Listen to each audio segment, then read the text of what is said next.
Future city జోన్లు వివిధ రంగాలకు కేటాయించే భూములపై ఇప్పుడిప్పుడే క్లారిటీ వస్తోంది. మరి ఈ నెట్ జీరో సిటీకి హైదరాబాద్ నుంచి చేరుకోవాలంటే ట్రాన్స్పోర్ట్ కూడా చాలా ముఖ్యమే.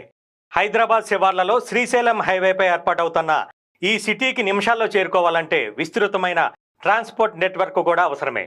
దీనిపై సీఎం రేవంత్ చాలాసార్లు ఉన్నతాధికారులతో రివ్యూలు చేశారు. ఎయిర్పోర్ట్ నుంచి, ఔటర్ రింగ్ రోడ్ నుంచి, అలాగే త్వరలో నిర్మితమయ్యే రీజనల్ రింగ్ రోడ్ నుంచి ఎలా చేరుకోవటం, అలైన్మెంట్లపైన భారీగానే కసరత్తు జరుగుతోంది. మరి అధికారుల ప్రపోజల్స్ ఎలా ఉన్నాయో చూద్దాం. హైదరాబాద్లోని వివిధ ప్రాంతాల నుంచి, ముఖ్యంగా Shamshabad airport, outer ring road, ప్రతిపాదిత రీజనల్ రింగ్ రోడ్డు నుంచి ఫ్యూచర్ సిటీకి రోడ్డు, మౌలిక సదుపాయాలు, మెట్రో రైల్ కనెక్టివిటీ కల్పించడంపై సీఎం రేవంత్ రెడ్డి ఇప్పటికే వివిధ శాఖలతో వరుస సమావేశాలు నిర్వహించారు. ఓ గైడెన్స్ ఇచ్చారు, క్లారిటీ కల్పించారు. ఫ్యూచర్ సిటీకి 16 రేడియల్ రోడ్లు నిర్మించాలని ఇప్పటికే రూట్ మ్యాప్ ఇచ్చారు సీఎం. శంషాబాద్ ఎయిర్పోర్ట్ నుంచి